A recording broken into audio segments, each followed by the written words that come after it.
So just my first video is gonna be all about composting. So without further ado, we're gonna slowly, surely approach the compost here, and I'm gonna tell you why we chose this place for compost right after I find my little bucket in which I'm collecting like rubbish. So here we have it. See, rubbish, some horse manure, because there is there are stables not far from here, so we've got a fresh supply, old or new, whatever. In here as well. So we live in an area that is pretty dry, windy, and not really wet. There is not much rain, so we have to produce our own soil. How do you do it? So I'm sure you heard about compost. You heard the term compost. Compost is basically everything that can decompose, right? So it's all natural plant leftovers, plant-based leftovers. You can add some piece of meat or bone or something like that, but it's not that desirable because we want basically dead leaves, dead parts of a plant, let's say, kingdom. Okay, we're gonna leave the animal kingdom for a different topic, right? So let me just see. Okay, I did it. Wanted to to swap the camera for the rear camera, because then you will be able to see my dog actually sniffing down to the compost. And if you wanna start composting, you kind of look around and you wanna choose a place that is not totally exposed to the sun all day, just like this one here, you know. It's got a little bit of a shade here, you know, especially after sun reaches that point, is around, I don't know, 4 o'clock, around 4ish. We've got a nice shade here, right? So the material here received lots of heat, and then now we can start decomposting, right? So I'm just gonna add this thing here. Yeah. We chose this place because it's close to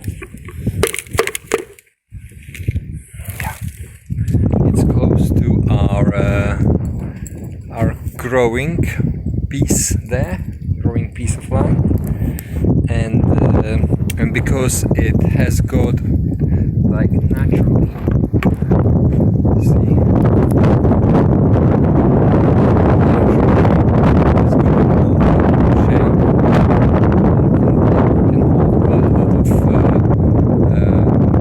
that plant material.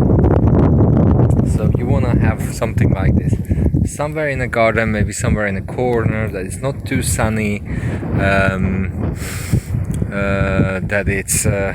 that's not too far also from where you're growing, otherwise you'll be carrying a lot of humus, or well, we call it humus, compost, from one place to another. Funny about the humus, in my language, humus is actually compost. So first time when I went to the shop and I saw humus there, I was like, whoa, I'd like to eat that. Anyway, completely different thing. So the compost is now nicely decomposting. You need to remember to add some water on it because it doesn't like to get too dry. So you want to keep it nice and moist.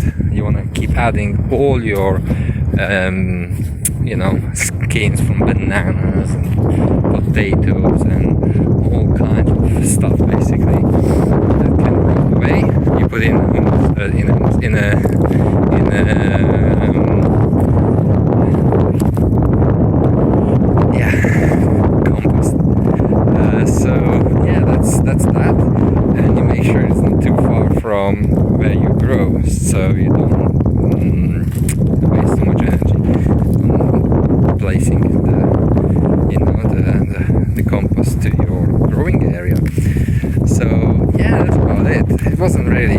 that interesting. Composts are quite boring situations, you know. Just walk down there, chuck the stuff there, pour some water on it every evening or every second evening, and just let it nicely decompose, right? And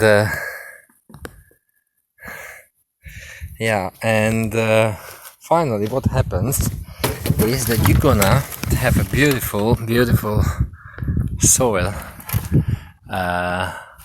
out of that dead and usually basically useless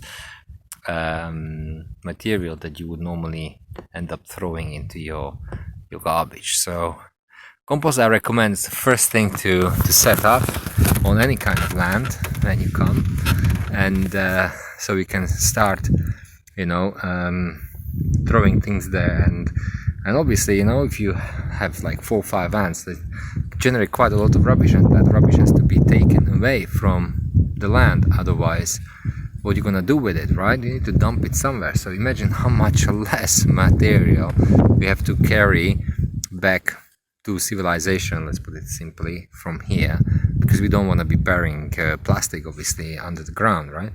We want to recycle, so that's what we're doing. So yeah, that's about it, and it saves time and creates new soil, and really nice and nutrient rich soil, which is awesome for growing. So we are at this stage now, stage number 1, creating a lot of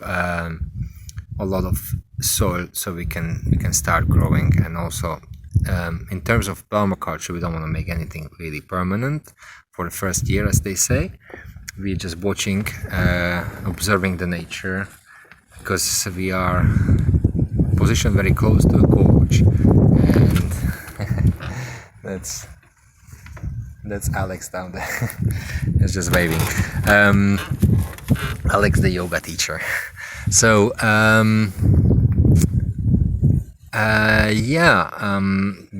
we are starting with that, but we already have started growing as well, because we are impatient. And some things are just so easy to grow, right?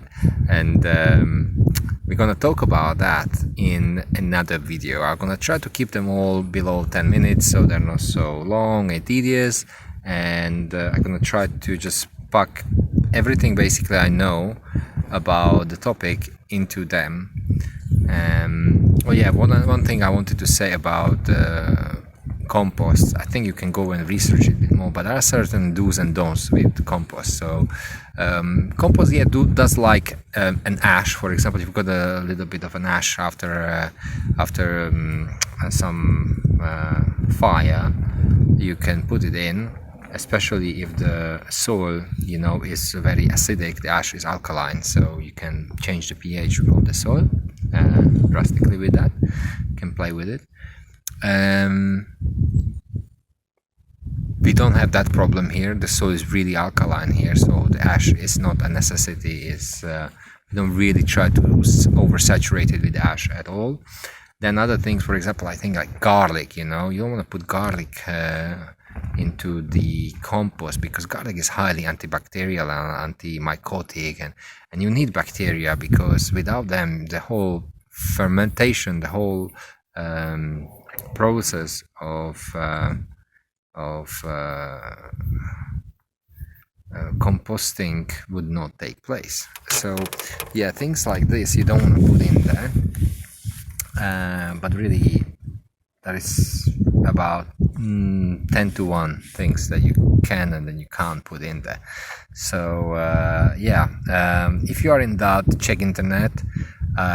All I know about is garlic. We don't put in there, and bones and stuff like that you can maybe hurt yourself, like chicken bones, because they're quite sharp once you are handling the compost later on. Okay, thank you very much for watching.